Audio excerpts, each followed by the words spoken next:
Yes, perfect. Thank you.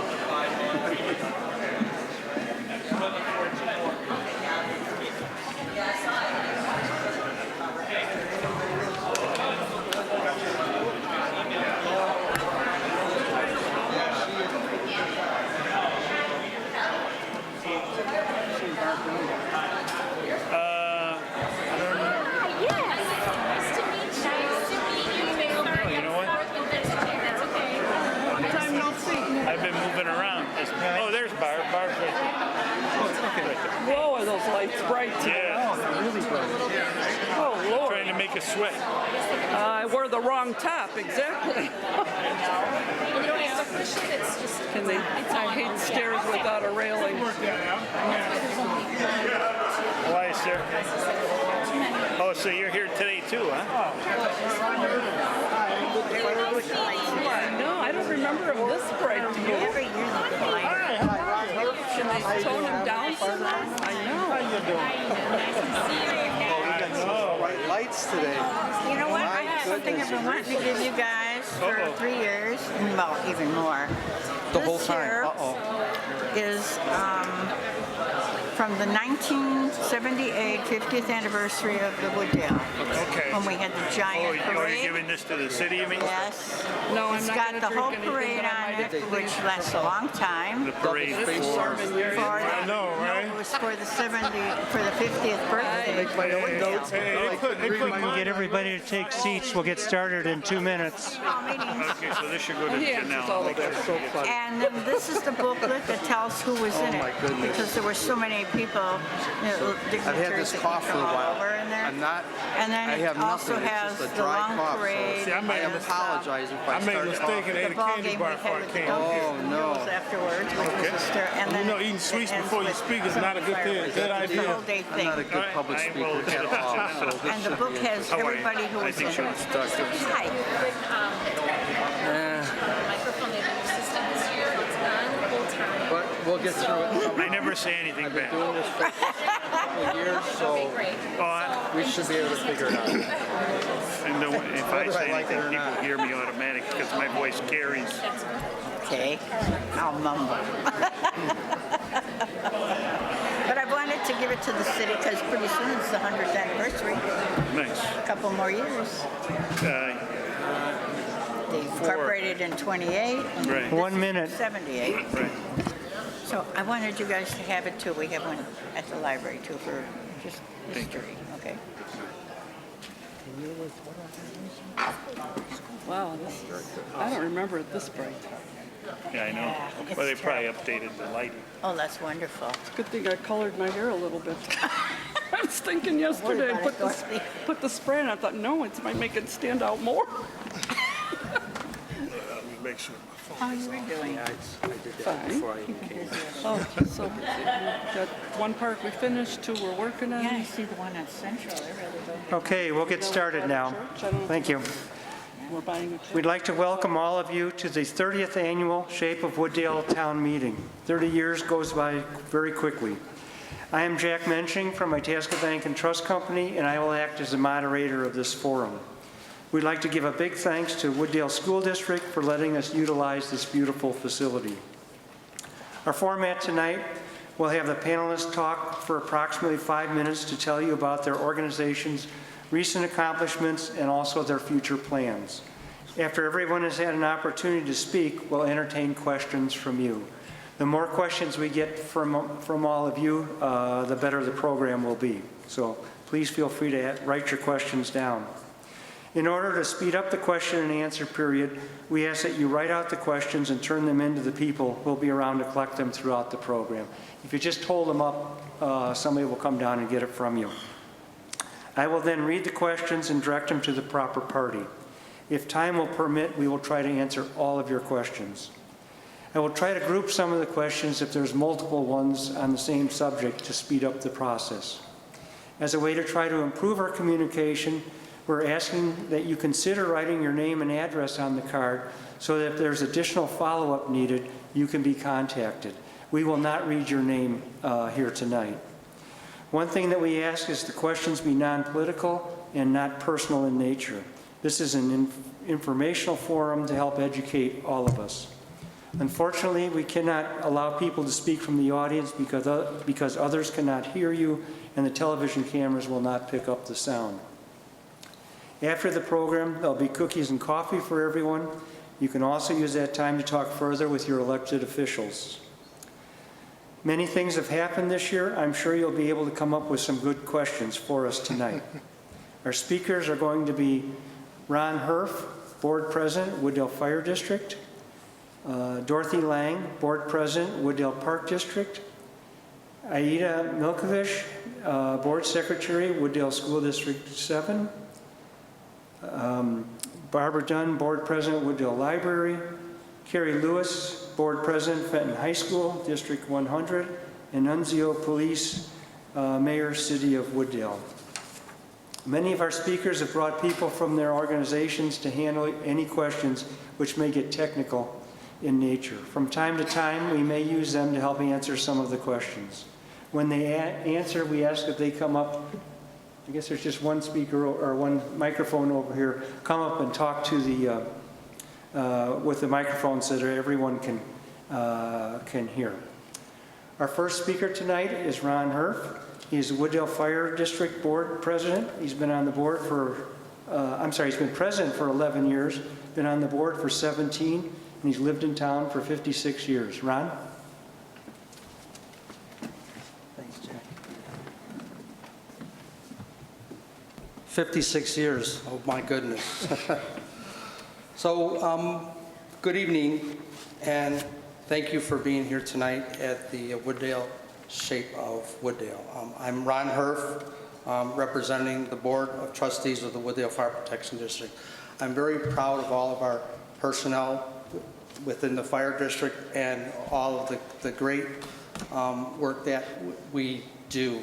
I'm sure a lot of us have had to use the fire service, the paramedics, and it's my opinion that they're the best that we have. So thank you to those guys. I also have with me tonight Chief Pat Joel and Deputy Chief Chris Steinis, who will be here to answer any questions that I may not be able to do. This year, for 2023, our call volume was roughly about 2,507 calls. With that, we had about 800 fire calls or fire-related calls, and we had 1,600 ambulance calls. Our total volume for 2024 is looked to match or beat that of 2023. As far as our current equipment, the fire district purchased a brand new fire truck back in 2022. You don't see it because we're not going to take delivery until 2025. That's thanks to COVID. We also ordered a brand new ambulance in 2023. Again, you don't see that because we're not going to get that until 2026. So it's taken a long time to get the equipment in, so we have to really be careful as far as our long-term purchases. It's just going to take a while. We have our fire stations, both are, I call it our North and West Fire Hall, or stations 68 and 69. They're 50 years old, and over the last few years, we've been spending money trying to bring them up to date. What we're working on this year is our Station 68, which is our Wooddale Road station, and we plan on putting a new roof on it this year, a generator. We're going to work on the entranceways and put a new facade on the building as well. We also try to get extra money, that the taxpayers, so we do that through grants. The State Fire Marshal's Office has a grant once a year, which is about $25,000. We hope to get that for our small equipment purchases. The fire district continues to work with the City of Wooddale on the railroad merger. As we know, there's a lot more trains going through town, so that kind of works to our disadvantage as far as response times. So we are working on that. We also did quite a few training this year. The Mohawk Manor area, which is on the northeast part of town, where they tore down the the whole complex there. We did 2,900 hours of live fire training. We actually burned the houses down. The police department used them for their, SWAT training as well. We also have quite a bit of activities within the fire department. We run our Fire Prevention Bureau. We have a residential Knox box program. We do first aid, fire safety, CPR training, and we also get into the schools for all of our fire drills.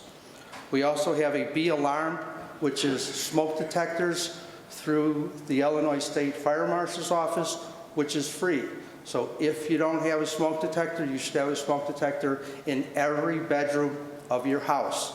You should have a smoke detector on every level of your house. You should have a smoke detector within 15 feet of every sleeping area in your home.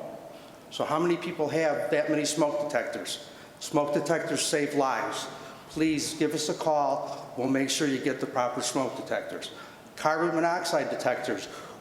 We get those through the VFW Tioga Post 2149 and our friends at Country Financial. CO detectors are required within 15 feet of all living spaces within your house. How many people have CO detectors? Everybody should raise their hand. It's mandatory. All right? Thank you very much. We continue to participate in the Memorial Day parades, block parties, the touch-a-truck, the trunk or treat, and we have our Christmas tree lighting ceremony. We also have the Santa food drive, which is on December 8th from 12 to 4 p.m. You can contact the fire district if you would like to participate in that. So you can get a hold of Firehouse by calling 766, what's our phone number again? 630-766-1147, or you can get us at wdfd.org, and we'll be able to answer all of your questions. And of course, dial 911.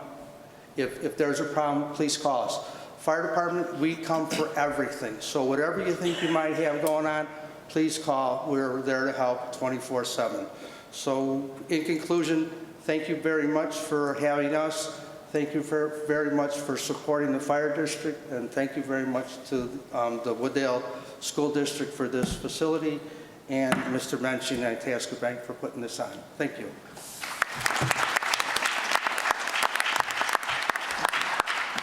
I think I got it all. Thank you, Ron.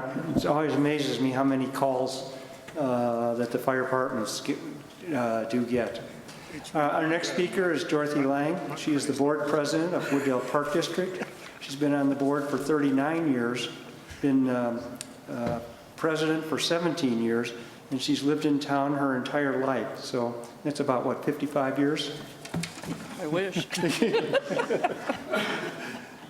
Well,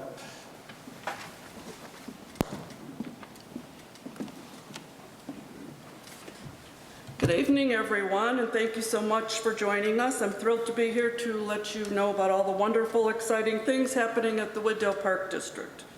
Before diving in, it was with a heavy heart that we share the passing of one of our board commissioners, Greg Stimson. Greg's leadership, dedication, and commitment to the Wooddale Park District over the past 10 years have been invaluable, and he will be deeply missed. Now let's dive into all of the great things happening at the Park District. We've got many projects underway. We are going to make Wooddale Park District the place to be. We just wrapped up work at Terrace Park, which is at Devon and Route 83, where both kids and adults can get active with new fitness equipment. And Recreation Park, oh, you're going to love it. Pickleball, tennis courts, a destination playground, and a challenge course for those feeling extra adventurous. There's something for everyone, and the best part, it's designed with all ages and abilities in mind. Central Park is also getting a glow up with swings for the little ones, fitness stations for adults, and new play areas. It's about to become a favorite spot for families to relax, play, and connect. Let's not overlook the numbers. They're impressive. We've registered with over 3,000 participants across our programs, welcomed thousands of visits to the beach water park, fitness studio, and hosted our biggest event of the year, Scare Walk, which drew over 1,200 people to the Haunted Trail. 390 Golf Experience is dedicated to delivering year-round fun for golfers of every age and skill level. Our team's been busy cooking up new ways to keep the community excited and coming back for more.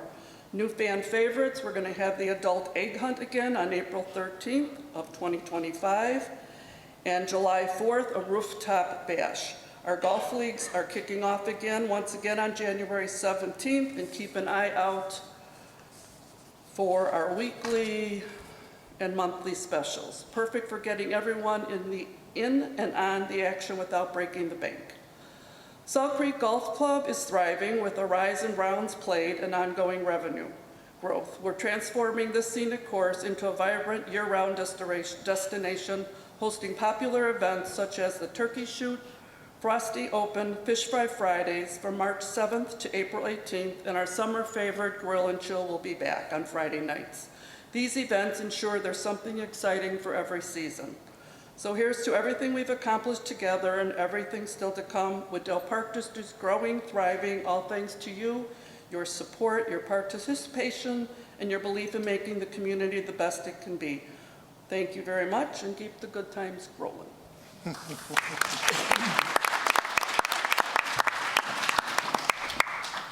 Thank you, Dorothy. Our next speaker is Aida Milikovic.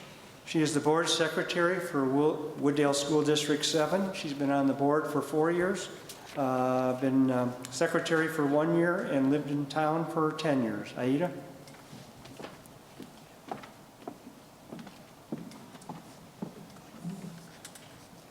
Good evening, everybody. On behalf of Wooddale School District 7 Board of Education, I welcome you to our Center for Arts. Before I begin to share all the great things that school board has been working on, I would like to take a moment to remember Mrs. Marilyn Daniels, a member of our Board of Education for 46 years, who passed away last month while still serving on the board. Mrs. Daniels was a model public servant who was deeply dedicated to the children of our community. Mrs. Daniels was remarkable in so many ways. The Wooddale community was fortunate to have benefited from her generous service, and she will be greatly missed by all of us. The Wooddale Board of Education believes it's their responsibility to provide our community with an excellent elementary school system for all children. In our district, teachers and administrations collaborate with families to both educate and support the character and social development of our children.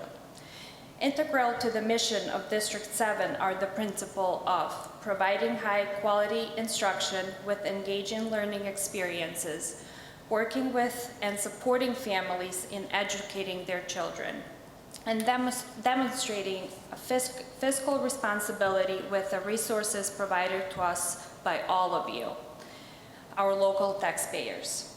This evening, I would like to speak about some of the activities taking place in our school district, which illustrates the Board of Education's commitment to our mission to serve our children, their parents, and the citizens of Wooddale.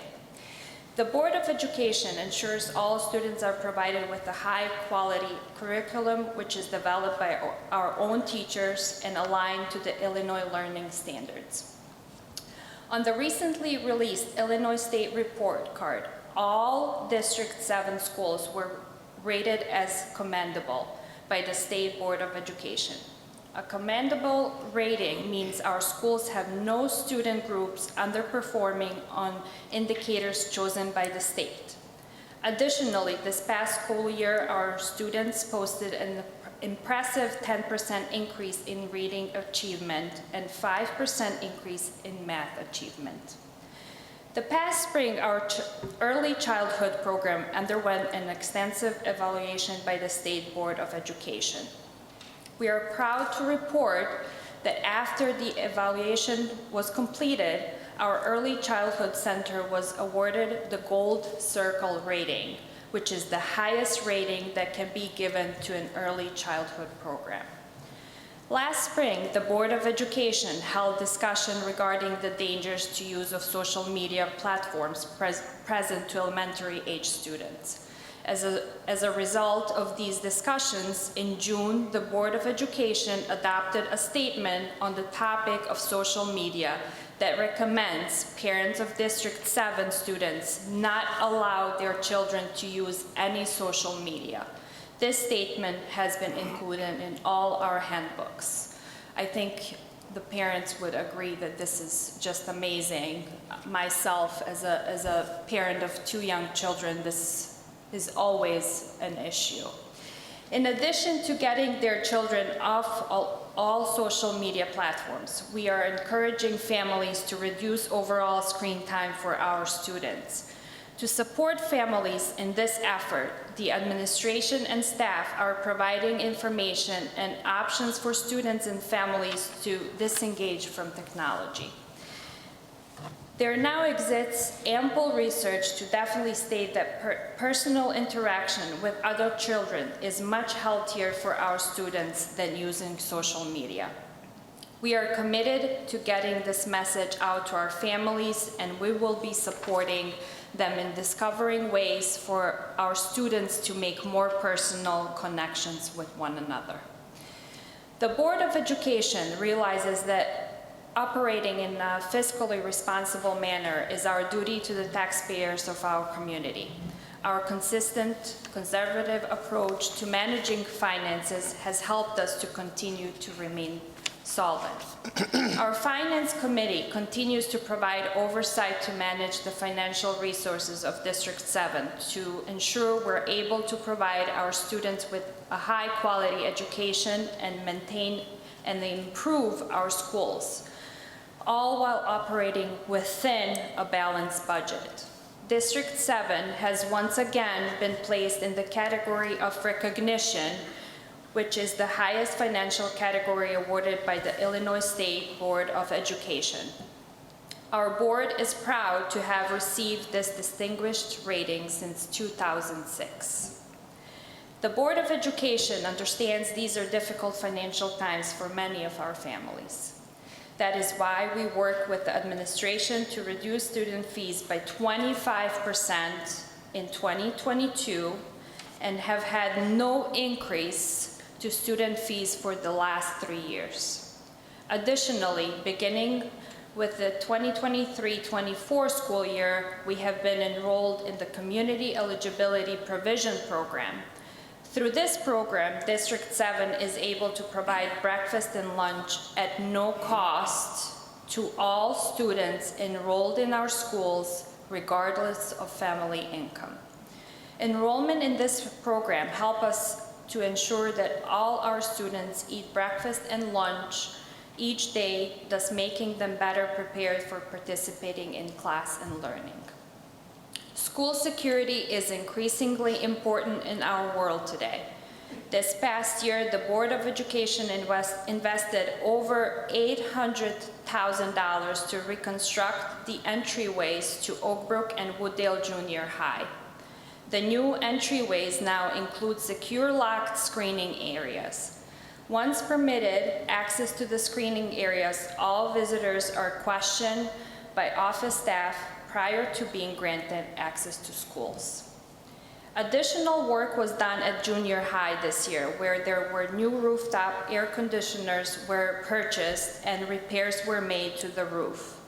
At Westview, the blacktop portion of the playground was resurfaced and new basketball hoops were installed.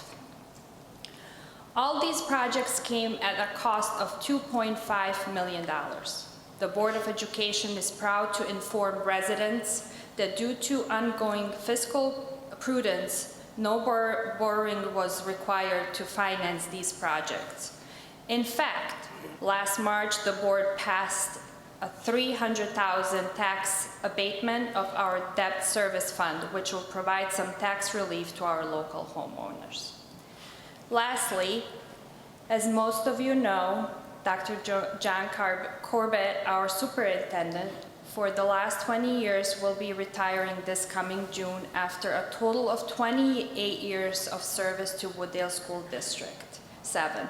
The Board of Education realizes the importance of identifying the best possible person to serve as the next superintendent of our school district.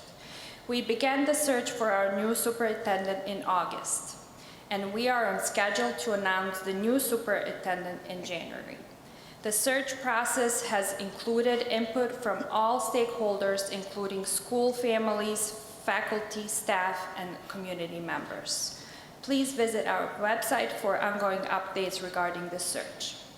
The District 7 vision statement affirms that our students will strive for excellence. Wooddale District 7 Board of Education and our staff work each day to create a positive atmosphere at our schools that supports a prevailing attitude of excellence among students and staff.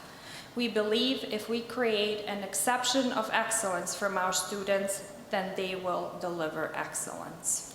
Thank you.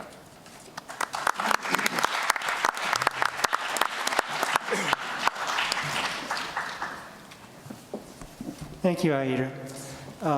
We need some more questions, so please feel free to write more questions. We could always use more.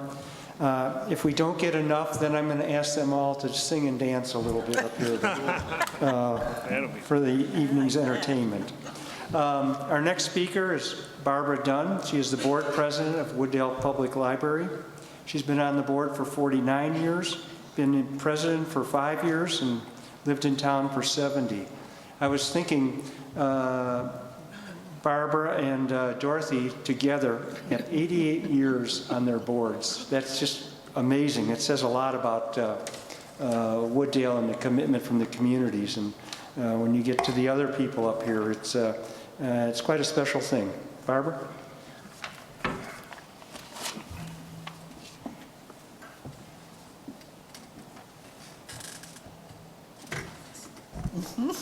Thank you. You're welcome. Good evening, and thank you for coming tonight. I'd also like to thank the Itasca Bank again for giving us the time here Happy to. do this for us. Thank you. The library has been doing so many things this year. I mean, so many things that I can't tell you all of them. It would take too much time. So I'm going to give you some of the highlights that I think you'd like to know about, and I think you should know about. And you're going to get numbers tonight from us. Over 53,000. We have a counter on our door, and it told us that we had over 53,000 visits this year from you. That's an all-time record, and we are so proud and happy that you are coming more and more to the library to use us. It's a good feeling for us. Another number is, how about 92,277? That's the number of things that have been taken out of the library this year. And it's not just books, it's audio books, it's all kinds of good things that people want.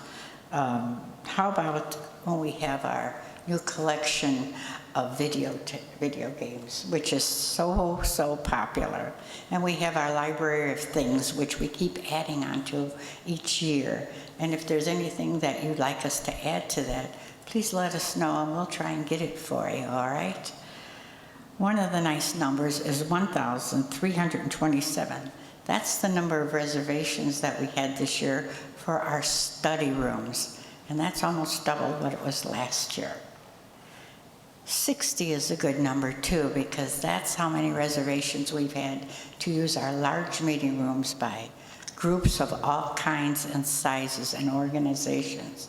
It makes us very happy that people are using all the different facilities we have. We know it was hard after the pandemic, but it's coming back just beautifully. How about 961? 961 is the number of workshops and events that our staff has done this year. Of course, not all of them were done in the library. Some of them were done with the schools. And of course, you saw us out in the communities everywhere when there was something doing with our bookmobile. And about our bookmobile, I'm sorry you're not going to be able to see it anymore because we had to retire it this year. It is 23 years old, and although we tried to keep it in the best shape we could, we were told that it just wasn't safe enough to use anymore. So if you'll be a little patient with us, we're on our search for a new one for you, okay? 501 is a good number, but 510 is a better because we surpassed what we wanted for our summer reading program. We had a summer reading kickoff party this year, which was a great success. Over 510 people showed up. They enjoyed our petting zoo. The horse was there, the little pony for the rides for the kids. We had games inside, outside. We had all types of activities inside. And of course, there was refreshments. And this time we had a food truck come. Everybody seemed to love it so much that we decided now that we're going to make it a tradition so that every summer we're going to have the summer reading kickoff program party.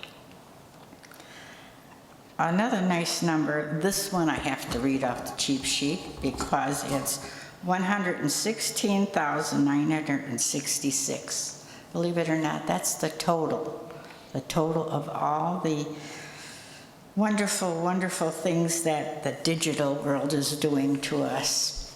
That's how many people took out things this year.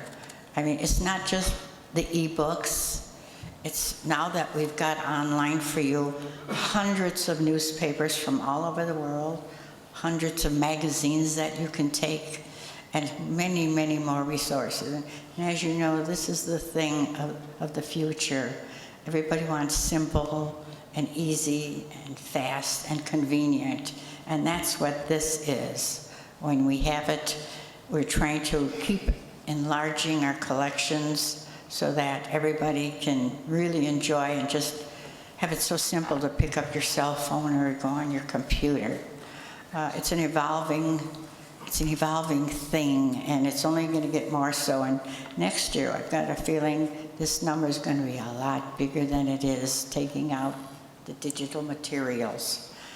Now I'd like to tell you a little bit about some of the new programs that we've incorporated. We've added new programs for story time for the young toddlers. We've also added new learning for the children, which is very, very popular with the Early Learning Center. We've also added extra things for after-school programs for teenagers and the younger kids. And we're also getting programs for like on Saturday too for them. One of the things we really wanted to do was we wanted to do more things for the seniors. And so this year we thought we're going to do it because a lot of the seniors ask us if we could do things in the daytime because a lot of them just don't drive at night anymore. So one of the first one we did was a social hour for them bi-monthly, and it's very popular. They just come over and talk to each other, and we supply them with all kinds of goodies. The second one is an entertainment series for them, and we try to get entertainment that the seniors want to hear, and it's kind of fun to listen to it ourselves. One of the fun things is that we've done, and we've had a partnership with our park district. We have Bunko Party. And with Bunko Party, they get pizza and prizes, and they just have a ball doing it. We are happy that we had this pleasure to work with the Park District to do this for our seniors. Believe it or not, there are a lot of seniors that came that never knew what Bunko was, and now they're hooked on it. Of course, a lot of you are thinking, well, what about us older people? Just our seniors are getting their stuff. What about just adults? Well, this year we had 2 field trips for the adults. The first one, we took 40 people on a bus to the Illinois Holocaust Museum, and they were quite taken with it, and they were very pleased that we did it. The second one, we took 30 people on the train downtown to the Architectural Foundation boater cruises down there, and they just loved it, even though the weather wasn't that great. They had a ball, and they learned so many things that Chicago has that they never knew. So I think we've covered everybody from the young to the old, and we're going to try and do this every year if we can. And to close, I'd like to remind all of you that we're going to have our annual holiday Christmas party, which will be on Thursday, December the 5th, from 6 to 8. And of course, we'll have our carolers. Our children's area will have the stories from the puppets. We will have crafting tables for you, and we will also have a Frenchman room that everybody loves. And of course, the man himself, Santa Claus, is going to show up. We also are again having our special room decorated for you to come and have photos of your family, or for your Christmas cards. But we have to remind you that you need to have reservations for both of them. So you can go online to wooddalelibrary.org, or you can call the library at 766-6762, or you can come in person, and our staff will be more than happy to register you for Santa and your photo op. So here's hoping we get to see you all soon at your Wooddale Library. Thank you.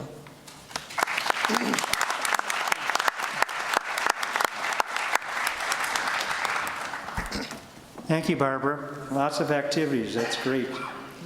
Our next speaker is Kerry Lewis. He is the board president of Fenton High School District 100. He's been on the board for 2.5 years, been president for 1.5 years, and been in town for 14. Kerry?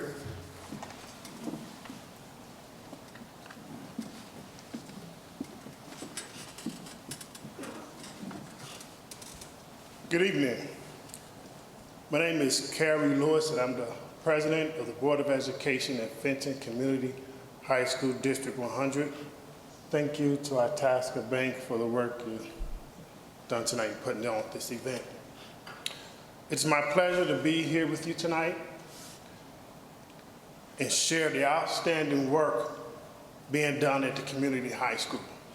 First, I would like to recognize our Fenton board members here tonight. Reed Goodrich,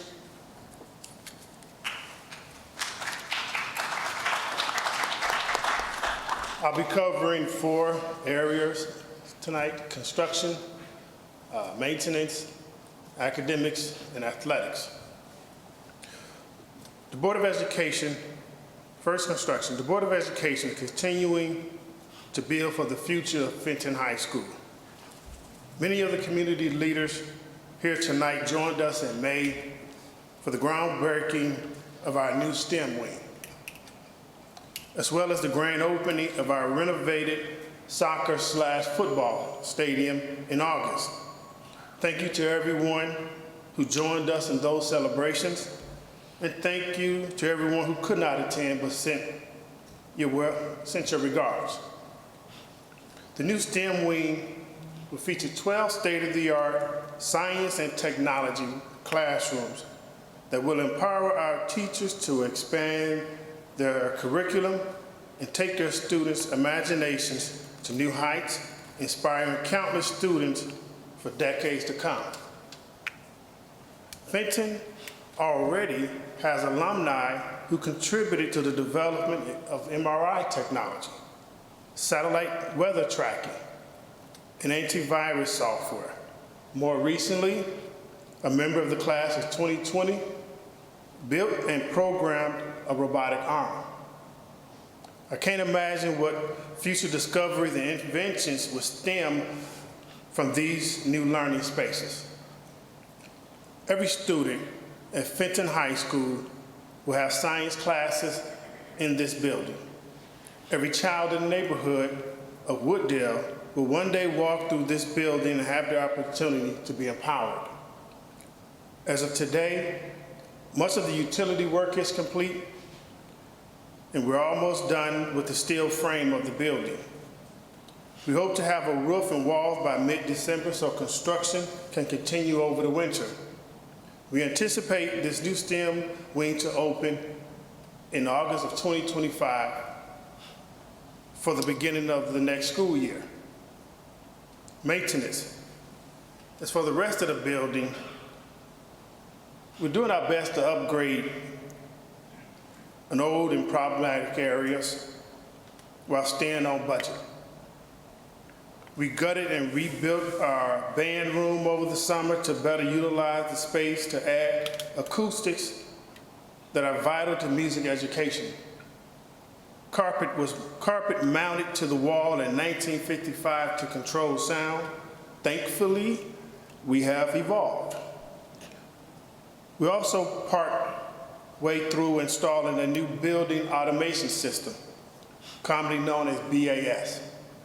This new system will tie together the heating and air conditioning from parts of the building that were constructed at different times and with separate control systems. So now everything will be on one system that can be controlled from one location instead of 3 different ones was there in the past. Our staff and architects are currently looking at how we could reimagine the vacated science rooms and other aging portions of the building. Some of these possibilities likely will be phased as part of a 5-year plan. Academics. Our students are continuing to grow as they learn. Our internship program is larger than ever, with about 50 students who are juniors and seniors applying classroom knowledge in the real world for 2 hours a day and 4 days a week. The number of students attending our vocational specialty school, known as the Technology Center of DuPage, is steady at about 80 students learning hands-on skill for college credit or industry certification.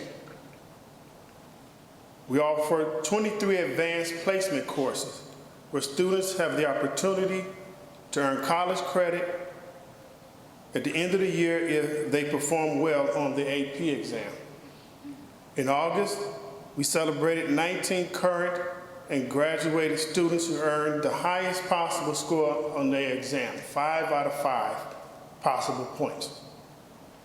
The class of 2024 was graduated this past May.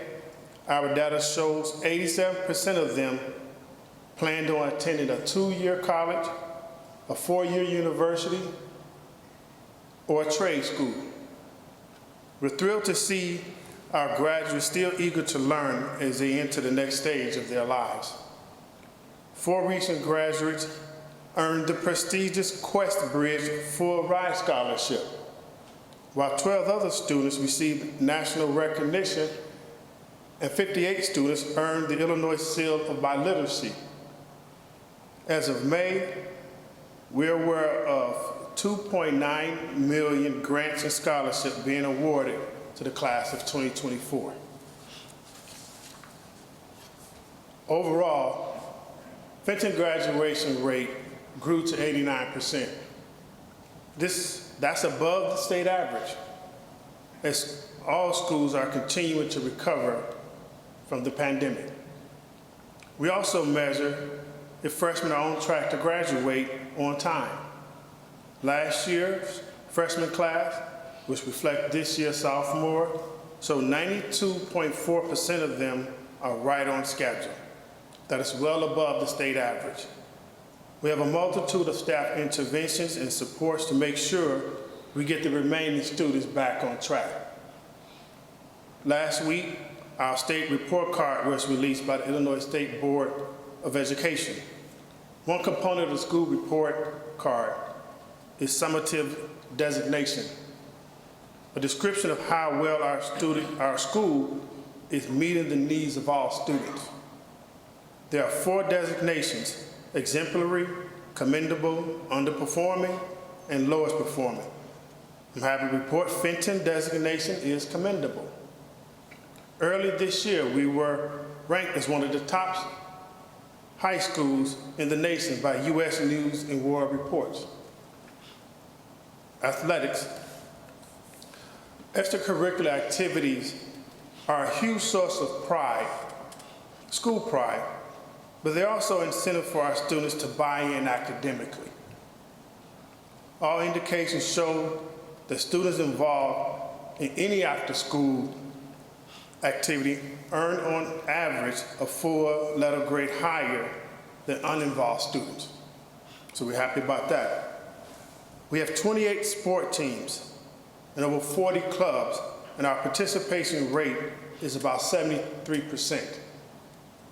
Our newest program is girls flag football, and they just completed their season as an official IHSA sanctioned sport.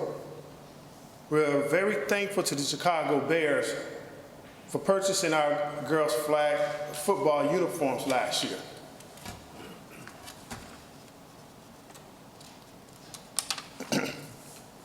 We're excited to announce our boys football team finished this season at 6-3 and made the state playoffs.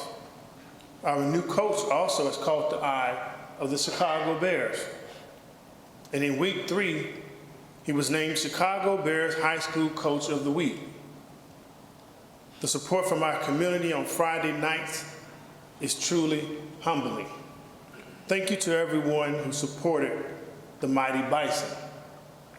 On the same note, our boys soccer team won a regional championship last week. It's their 3rd championship in 4 years. As I'm sure we all know, last spring was a very difficult time for our school community, and especially for me as a parent as well as a board member. As you can see from the achievement I've just covered, Fenton community is stronger than ever as we continue to rebuild trust and improve communication. To that end, our independent review ordered by the board is coming to a close soon, and we hope to share more when it concludes. Fenton students, their families, our teachers and staff all work extremely hard every day of every single week. Our students are succeeding inside and outside of the classrooms, in the athletic fields and activities. Through it all, we always recognize and honor those who came before us. We continue to invite our senior citizens to attend all extracurricular events and sporting games free of charge. This includes plays, concerts, football games, basketball games, etc. They made us great, and they deserve to see all for which they worked so hard to build. Thank you.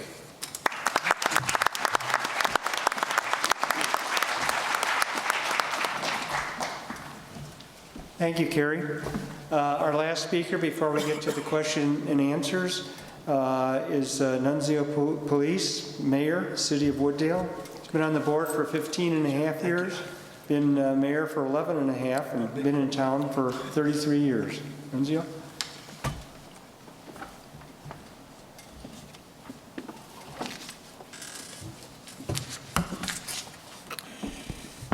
Good evening, everyone, and thank you for being here this evening. I'd like to thank the School District 7 for allowing us to use their facility, and Itasca Bank and their entire staff for hosting this event and helping out this evening. And of course, let's not forget our moderator this evening, Jack Menching. Thank you. I'd also like to recognize our city council members. In Ward 1, Alderman Randy Messina.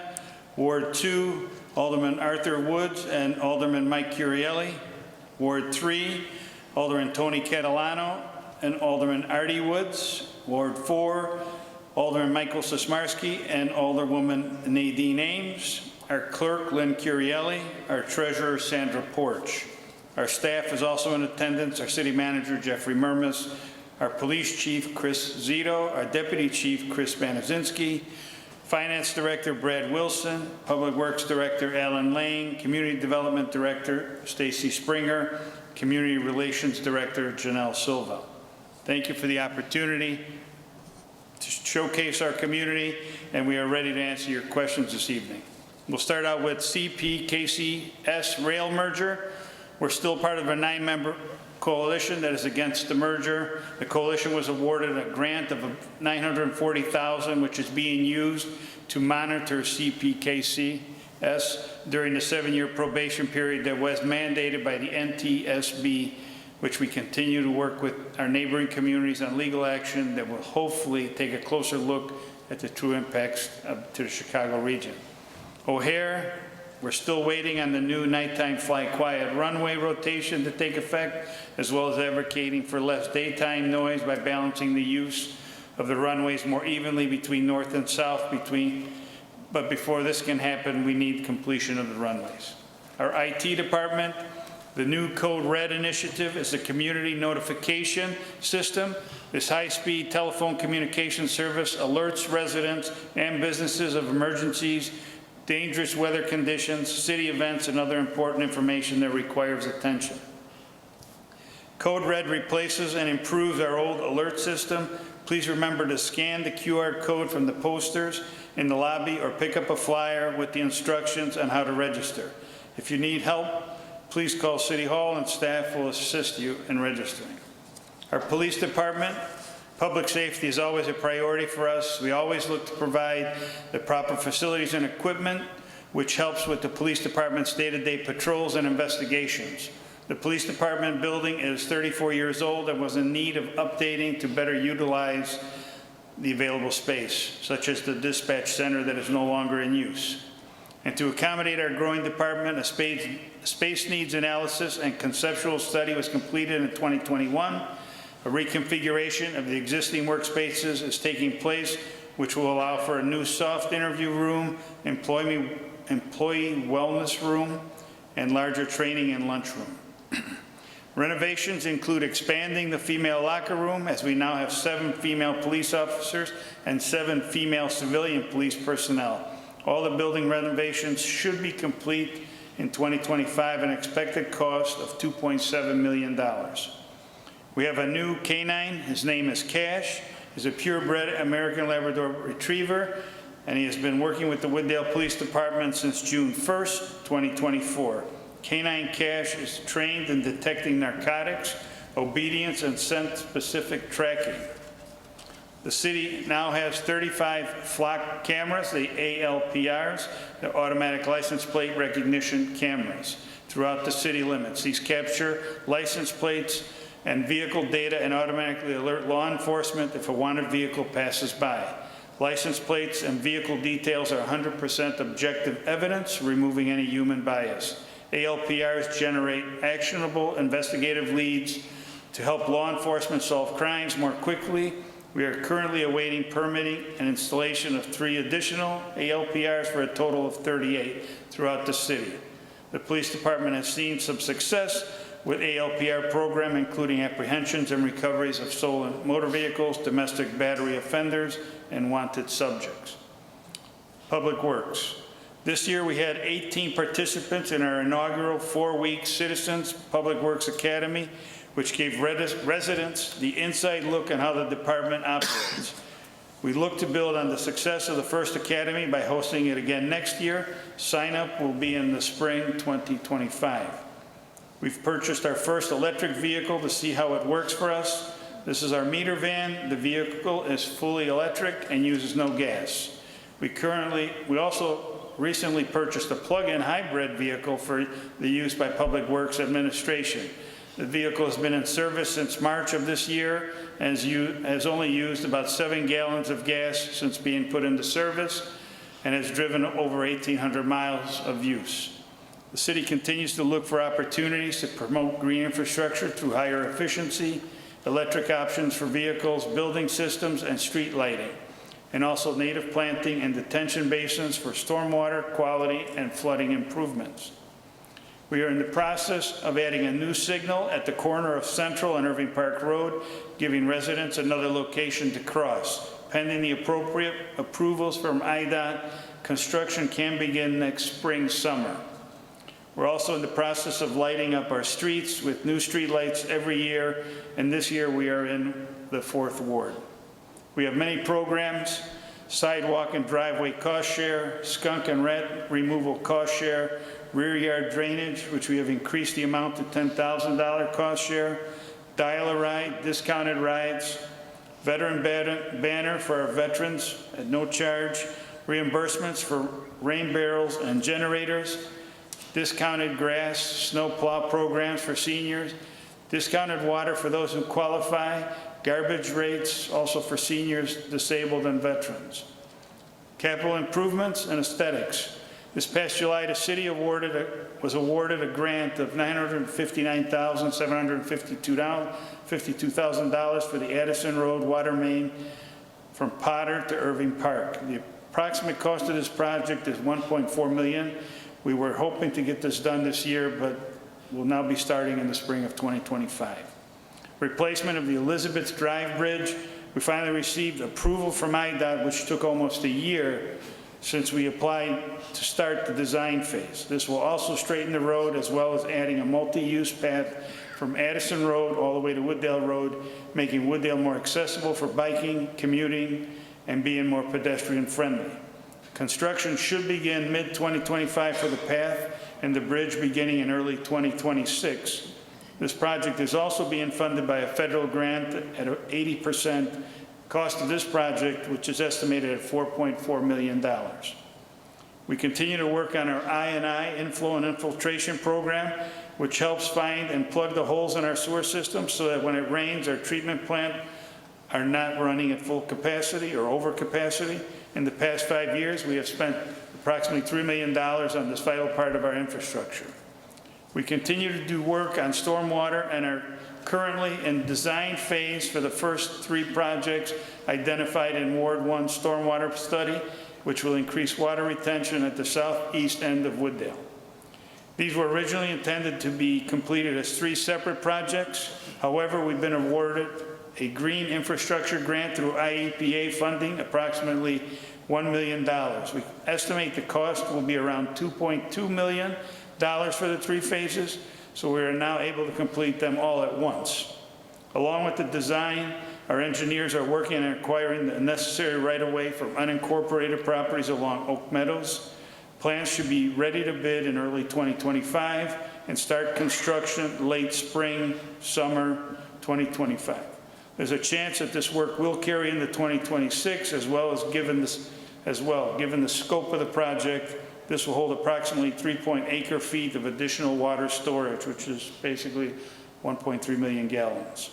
After we complete this project, the remaining 3 phases identified in the study, which increases conveyance and capacity in our storm sewers, can be done in conjunction with our road program. We've just hired a landscape and architectural firm to create a recreational park space that will be used for decades. This is on the west side of Wooddale Road and Commercial Avenue. The firm will give us 3 options on what type of pavilion, recreational, and family-friendly uses can be built, which will benefit the community. There will be a public forum so we can receive more input before going to final design. Please watch the newsletter for that forum. This will become an asset to the community so the area can be used throughout the year. We're also installing 6 new wayfinding signs to mark certain locations. Also have purchased some new benches to be placed in areas where people can stop and relax.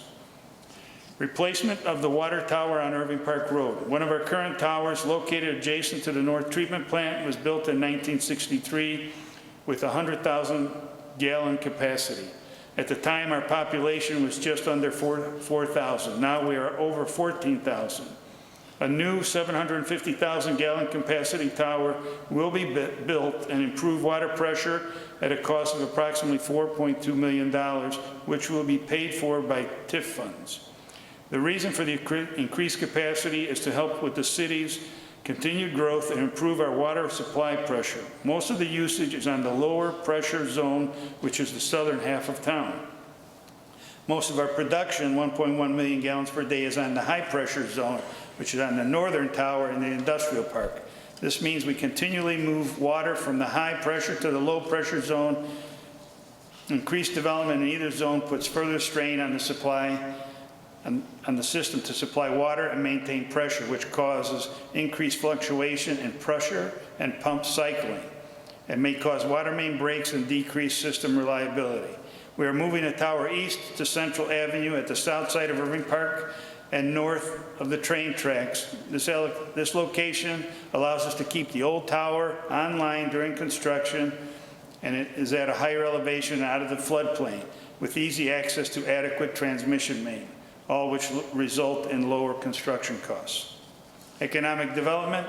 In the past 5 years along Route 83 and north of Foster, we have had approximately 80 acres annexed into Wooddale. The first 20 acres had the Nippon headquarters, whose 315,000 square foot building has been completed. The next 60 acres was annexed by Cyrus One, who is putting in 5 buildings, all data centers, with the first building starting probably within the next month or two. These 60 acres are in TIFs 3 and 4. The industrial park continues to be a vital economic driver for us. Our industrial park remains approximately 96% occupied, and over the past several years, we have seen continuous investments by businesses. Along Irving Park and Wooddale Road, the city still offers a facade program. This is where we partner with the business owners by reimbursing up to 50% of the exterior building and site improvements that improve the aesthetics of their property. Wooddale has purchased 6 parcels to help spur development and is actively looking for investors or business owners to come in with a plan and continue redevelopment and revitalization of the Irving Park and Wooddale Road corridor. One property was purchased by Marino Restaurant, which we are waiting on the start of construction. They are in the process of building a new restaurant with a wood-fired grill and rooftop seating. This is on the southwest corner of Irving Park Road and Ash. The second property is in the planning process for a 155-unit apartment complex, which was the SBT Bank. It was next door to City Hall on Wooddale Road. We have 2 other parcels on Irving Park where we're looking for developers to propose a couple of new projects. Finances. The City Council and I, along with staff, strive for fiscal stability, but on occasion the state sends us a curveball now and then. For instance, about 12 years ago, they lowered the LGDF, Local Government Distributive Fund, from 10% to 6%. And we now have been fighting ever since to get it back. Right now, it is at 6.5%. This reduces our share by approximately $1 million per year that we could use for infrastructure. Just recently, the state canceled the grocery tax. This will take place in January, I believe, January 1st. This will probably cost the city approximately $400,000 per year. This was money that came from anyone who shopped in town, now placing the burden solely on Wooddale. We will be discussing this most likely next month. Again, we always strive to work within our means. That is why bringing in new businesses helps support our revenues. Wooddale remains fiscally sound. Our finance department has received all 3 of the GFOA Triple Crown, Government Finance Officers Association awards for the past 12 years in a row. The awards are for budgeting, the annual audit, the popular financial report, and that we produce. We thank the staff and their dedication for their hard work to the citizens of Wooddale. We continue to have over 6 months of operating cash in reserves. Our mission is to always stay above 6 months, but we do have outstanding loans and a couple of letters of credits which we are using. Our first outstanding loan amount is on the North Wastewater Treatment Plant. We had spent $32 million, and at this time we owe $18.5 million. Our payments come out of the Water and Sewer Fund. This loan will partially be paid off in 2032 and fully paid in 2035. The second loan was for the stormwater project on the west end of the city, where we spent approximately $60 million on the 4 phases. At this time, we owe approximately $13.3 million. Our payments come out of our non-home rule sales tax. This will partially be paid off in 2039 and fully in 2042. The third loan is for the Public Works facility, which we spent $60 million, and at this time we owe approximately $13.2 million. Our payments come out of the TIF funds and is due to be paid off in 2038. We also have 2 lines of credit. First, one is for $2 million, which we used to purchase the 6 properties, which gets repaid as we sell the land. The second line of credit was for the $8 million that will be repaid with interest using TIF funds, which I'll talk about shortly. The 5 items I just mentioned has been done to position the city for our future prosperity and improving our infrastructure. Our goal is to improve our revenue streams. 10 years ago, we were collecting $2.9 million. This year, we are projected to collect approximately $4.1 million in sales tax. We currently have 4 TIF districts. The first is the Industrial Corridor by Wooddale Road and I-390. The second is at Wooddale Road and Commercial Avenue. The third and fourth are along Route 83, where the properties have been annexed for Cyrus One.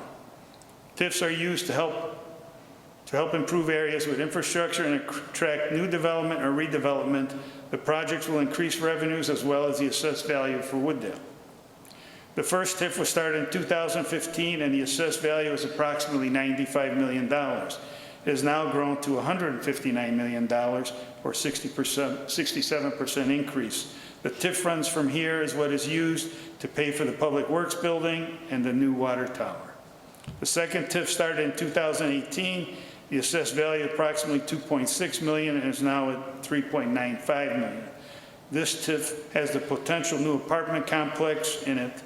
Should have more info early 2025 on this project.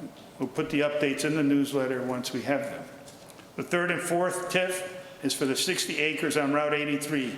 The reason for 2 TIFs here is because of the timing of the annexation. The city contributed $8 million, which we took out a letter of credit and now being converted to the TIF. So we will be paid back with interest from the TIF funds, which is generated by Cyrus One project. Also, the increased the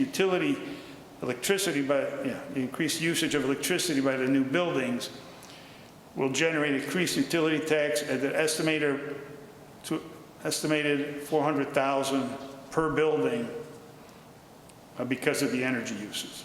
Personally, I'm telling everybody about $250,000 per building. I just like to be conservative.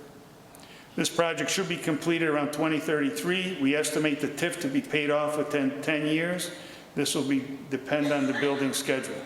The assessed value of the entire city in 2014 was approximately $485 million and has now grown to approximately $700 million. This is due to our continued growth, and now with the annexation, the value will increase dramatically once the 5 buildings are complete. The entire city budget is approximately $50 million, excluding transfers, which includes all expenses such as infrastructure, vehicles, and maintenance of all our equipment and building and personnel. The general fund position on the budget is approximately $16.7 million and covers costs related to the primary operations of the city. As of the fiscal year 24, the general fund is showing around $8.5 million in cash. Special events, the city hosts special events to promote our community and provide entertainment to all living and working in Wooddale. We continue to improve our special events, like combining our annual Sounds of Summer concert series and the Wooddale Cruise Nights car shows, expanding vendor options, the summer movie series, which we collaborate with the Park District, the Green Fair, our yearly recycling event, Trunk or Treat, and the tree lighting at City Hall, which is December 7th from 2 to 5 p.m. These are all free family events planned throughout the year and highlight the fun and beautiful community many call home. Prairie Fest is Wooddale's 4-day festival, and it continues to draw thousands to Wooddale every year. Prairie Fest showcases a carnival, an expanded family fun tent, musical entertainment with a headliner show, an awesome fireworks display, and excellent food vendors. This happens the last weekend in June. We continue to offer resident appreciation on Thursday nights. Safety always continues to be a focus at the fest. Those who attended most likely noticed the increased safety measures like mandatory bag checks and increased police and security presence. We want everybody to feel safe and enjoy the festival. All of our events are free to the public, and we also collaborate with other government agencies to grow and make our community a nice place to live and work. In conclusion, the goals for Wooddale: keeping our streets safe, remaining fiscally strong and financially responsible, continue to update and improve city infrastructure, buildings, and equipment, improve areas that continually flood as to minimize the damage, enhance the aesthetics of Wooddale, making us a destination, continue to work with neighboring communities so we can deliver a unified message on what we would like done to minimize airplane and train noise, continue to provide excellent service to the residents and businesses through the hard work of our staff and employees, whether it's having a police presence, repairing a broken water main, trimming a tree, snow plowing, or just making sure streets are kept clean. If anyone ever has any questions, always feel free to call any of the city council members or myself or city staff. Phone numbers and emails are listed on the city's website or in the newsletter. On behalf of the entire city council, thank you for coming out this evening. And again, stay safe and enjoy the coming holiday seasons coming up. Thank you.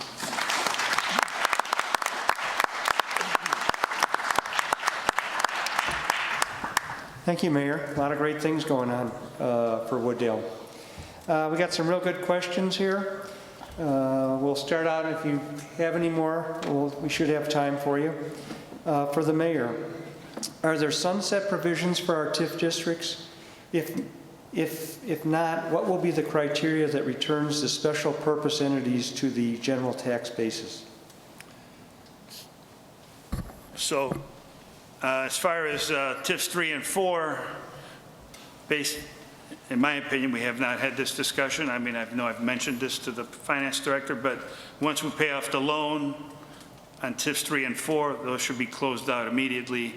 The first one, we still have some work to do in the first TIF, and the second TIF right now, if the new building, the apartment building complex, 155 unit goes up, that's when the clock will start. Once we pay off our TIF, I mean, those will be council decisions, but as far as I'm concerned, once we're done with paying off the TIF, we should close them out. Again, for the mayor, why so many empty lots? Are businesses needing to jump through hoops for the building clearances? Why doesn't Wooddale have its own inspectors to speed the process? Who wants to take the building inspectors? Stacy? And did they mention where the empty lots are? No. Because I know we have a couple on Irving Park, which we are trying to sell. You know, if anybody wants to develop them. Hi, I'm Stacy Springer, Community Development Director for the City of Wooddale. And regarding the empty lots, as the mayor mentioned, feel free to send anybody interested in constructing on those lots our way. We'd be happy to talk with them. Related to building inspectors, there has been a really high demand for building inspectors and building plan reviewers, and municipalities are having a hard time finding them. So most municipalities, actually a very large portion of them, are using consulting agencies because it's efficient and you have a larger skill set available to you. So there are a number of people that have different backgrounds in either plumbing or electrical, and it makes it more efficient for us to schedule the inspections, and they have great availability. For the fire department, first is a comment and then second is a question. I just want to say thank you for the service you provide in changing smoke detectors and carbon monoxide detectors for seniors. The question is, what is the CO detector? A CO detector is a carbon monoxide detector, which is a colorless, odorless gas that exists from a gas appliance, your furnace, your stove. If that were to fail, that carbon monoxide will build up within the home, and you basically won't wake up. So that CO detector reads that gas and sends, with the alarm out, so it's similar to a smoke detector. For Fenton, I've seen the construction at Fenton and thought Fenton has paid for it. Do you still intend to try and pass a referendum? The construction that's going on now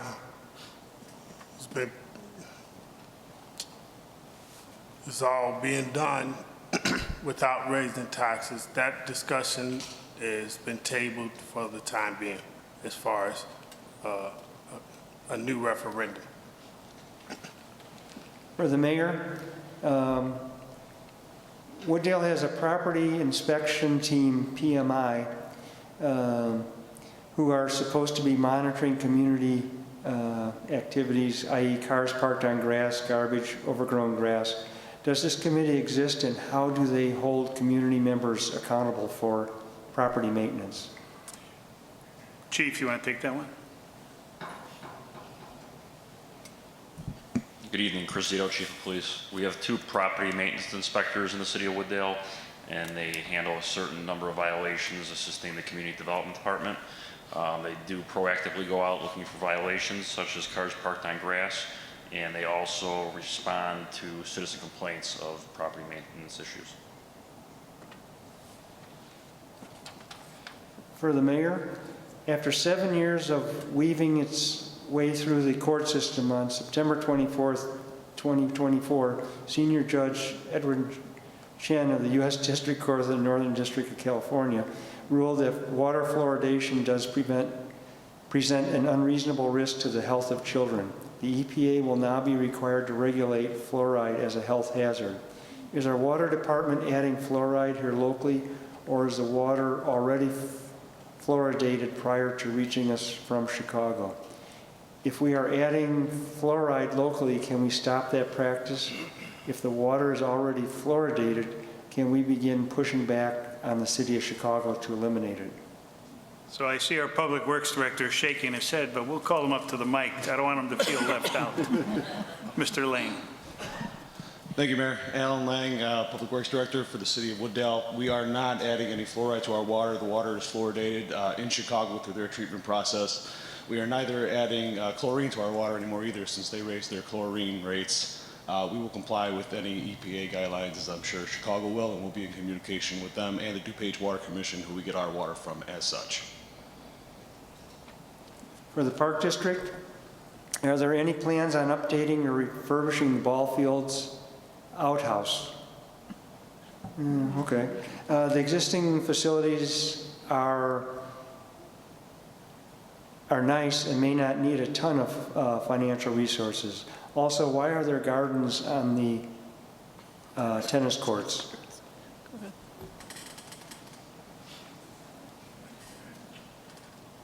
Evening, everybody. John Marquardt, Executive Director for the Park District. Great questions. First, I'm unaware of doing any kind of update to the locker or slash vending concession area, assuming community park. In regards to the community garden that we have on the tennis courts, as you know, those tennis courts have been out of service for a long time, and the cost to repair those tennis courts is pretty high. It's on ground that is not very stable, and to actually do the tennis courts correctly, you would have to spend a lot of money to dig up the ground underneath it and really stabilize the courts. I tend to talk a lot, so I'm going to stop really quick after this, but we thought a nice way to utilize those tennis courts were to put a nice little community garden in there. That way, when you're driving by it, you're not seeing an empty tennis courts, but you're seeing people actually maintaining gardens. So, thank you. For the mayor, how many Class X 1, 2, or 3 felons have been apprehended to date as a result of our new camera surveillance system? Chief, can you answer that?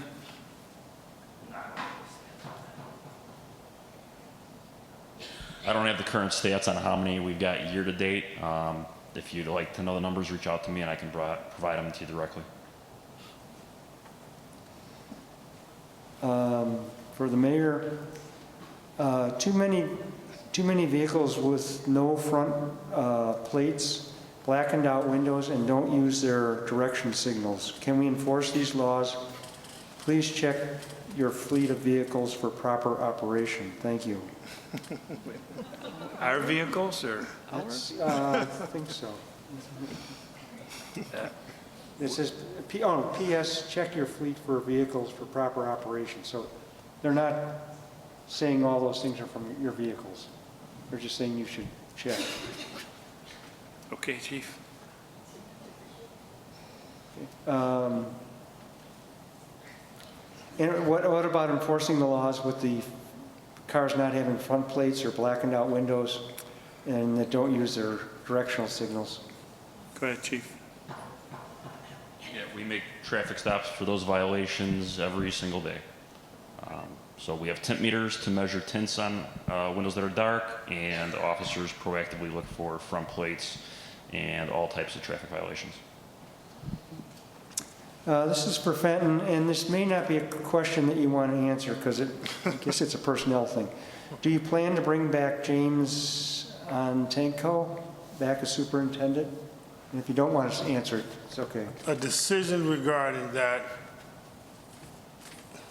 is tied to the independent review that's currently going on that should be wrapping up soon. Once we've had a chance to review that report, and at that time, a decision will be made regarding Mr. Tanko's employment. For the mayor, it's my understanding that the monies collected via the vehicle sticker program are used to maintain the city streets. There are 194 residents that live on Dominion Drive, which is a private road. If we were to assume that each unit has an average of 2 vehicles, that's $5,820 collected by the city each year, for which the Dominion residents receive no value. What would be involved in making those who live on Dominion Drive exempt from paying the vehicle sticker fee? Good question. So the vehicle stickers actually pay for crosswalks and whatnot, and other things with the roads. As far as Dominion, that's a private street, but that question has never come up. But I'm sure the 2 aldermen in that ward will probably try and bring that up at some point. For the mayor, and I believe you may have answered this, is a stoplight going to be, is there going to be a stoplight at Irving and Central? Right, Irving and Central, that was the nice, I should have said Irving and Central earlier. It's going to be at Irving and Central, and basically across the street on the other side in front of the tracks is where that water tower is going. So there is no road going all the way through. It's just another access point for people to cross Irving Park Road. Otherwise, you got to go all the way to Wooddale Road, or basically just before Route 83. For School District 7, thank you for your efforts to help control excessive property tax. What can be done to help rein in runaway property taxes? Go ahead, Dr. Corbett. He's retiring. You're not going to stick him with that question. Hi, John Corbett, Superintendent of District 7. That's what we can do. When we have a year where we run well and we have a surplus, we abate taxes. It's not huge. I think this year that what we were able to abate will give a homeowner of a $300,000 house like a $55 rebate. So it's not a ton of money, but it's an effort on behalf of the board to be responsible and give back to the taxpayers.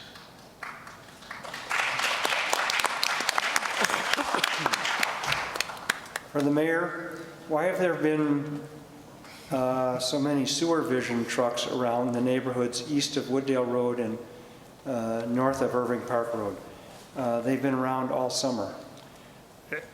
Good, Mr. Lane. Is that for the I&I or for the fiber? Yes, that is part of our I&I program. Performance Pipelining has been the company, and Sewer Vision is one of their subs that does the cleaning and televising of the main.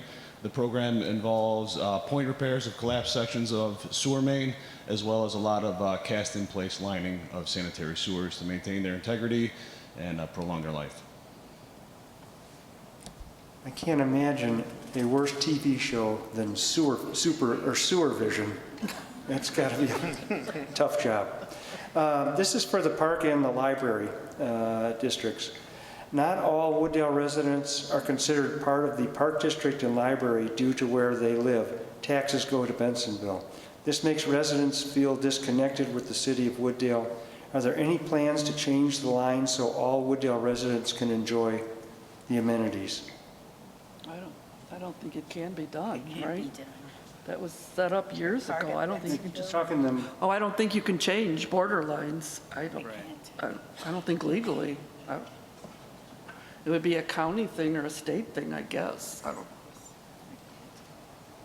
Right. I just want to go up and introduce myself. But my name is Chris Koziak. I'm the director of the library. The best answer that I can give is it's a problem.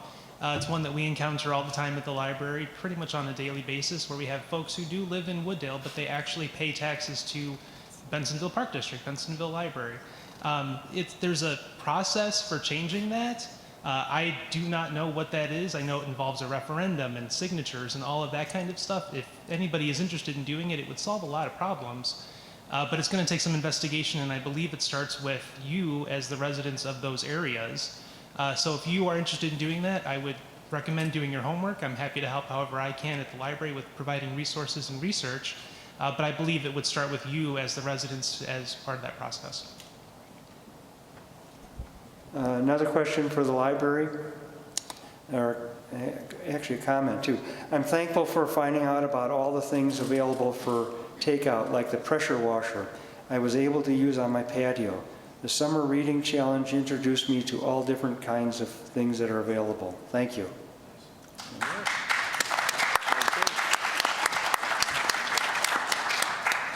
I'm sorry, can I interrupt? I just want to make a comment about the Library Things collection. That is one of our most responsive collections. What the purpose behind that is to provide things that you may want to use, but maybe don't need to buy all the time, or you want to test something out, like the pressure washer. I know that if I needed a pressure washer, I'd use it on my balcony, and then I wouldn't ever use it really again. So I would want to do things like that. We also now have Rokus that are available with, they're preloaded with Hulu, HBO, and Netflix, I believe. So you can check those out, again, if you have your Wooddale Library card. For the mayor, how will traffic be managed at Ash and Irving Park when Marinos is completed? When Marinos is completed? Yes. Well, they're going to have an access in and out parking lot. There's also a parking lot already there on the street. We don't anticipate any crazy traffic. They're hoping for it. Well, right. For the mayor, are there any plans to improve the water quality in Wooddale? Mr. Lang, we get tested every year, but go ahead, you can probably expand on that. Yeah, we meet all the requirements of the EPA as far as testing goes. We get our water from the city of Chicago, as I mentioned, through the DuPage Water Commission, so we do very little treatment whatsoever. We've met all standards. Our annual water quality report comes out every June. It's available on our website, or feel free to stop into Public Works and grab a copy. For the mayor, please provide an update on the bridge replacement project on Elizabeth Road. Why has this project taken so long to get started? So, like I said, when we applied with IDOT, before we can even go to the design phase, it took a year for IDOT to respond, and I believe we just received it about a month ago, a couple months maybe. Now it's at design phase, and then it'll go to bidding process, and we should start the pathway and the sidewalks mid next year, if I remember right in my speech here, and then the bridge will go into 2026. This is really addressed to everybody. How can the taxing bodies here tonight work together to get a realistic referendum passed to improve Fenton High School instead of it all being on the shoulders of Fenton? Is there any way other taxing bodies can help with that? I don't know about our real estate. They've never heard of it. We're all individual districts. Yeah.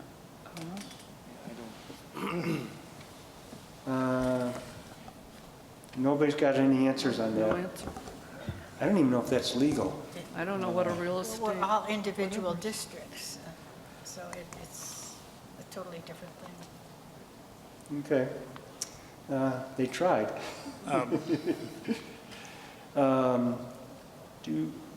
For the mayor, do you anticipate any further unincorporated annexations? To be honest with you, I thought that was going to be the end, but I had a call, I don't know, about 6 months ago, and somebody saying, so you guys are buying us out? I'm like, what? What's going on? And they live behind the Park District property. So some letters had gone out, I think it was about 6, 7 months ago. But since then, I've heard it's kind of cooled off. So honestly, those are basically developers purchasing those homes. It's not, the city's really not involved until they want to annex in. Down to 2 questions, so if you've got any with you, hold them up real quick. For the mayor, and maybe also for the Park District, as the city is embracing recreational spaces such as new parks, can the city focus on repaving bike paths bike path portions that are in need of upkeep, in addition to the ongoing planned projects. So as far as the bike path, we just passed one about a month and a half ago.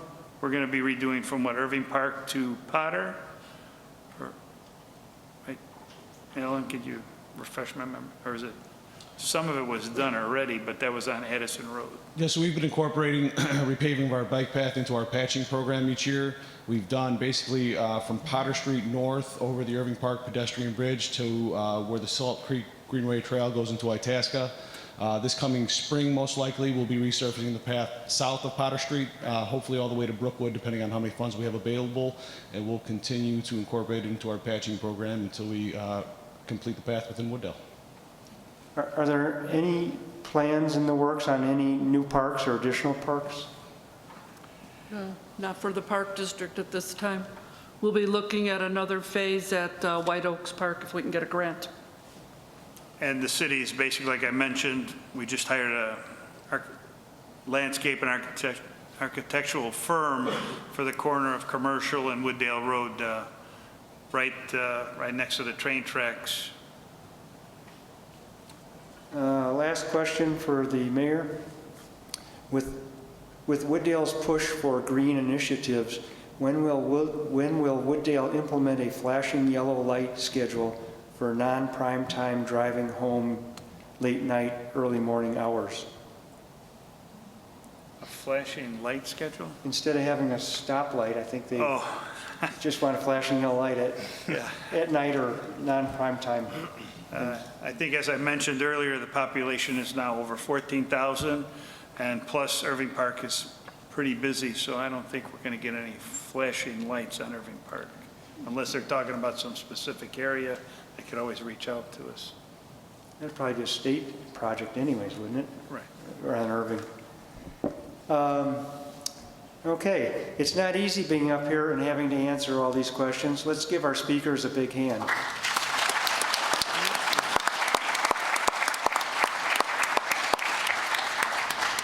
We'd also like to thank you, the audience, for your participation in the Shape of Wooddale Town meeting. You make the program work, and we appreciate that.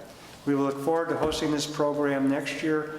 Please watch Channel 19 for the broadcasting of this evening, and we will also watch the City of Wooddale channel. We'll try to put it on that also.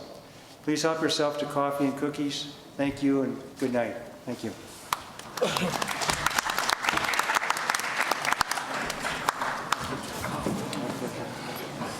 I'd like to thank that individual who made that comment about us working together to get our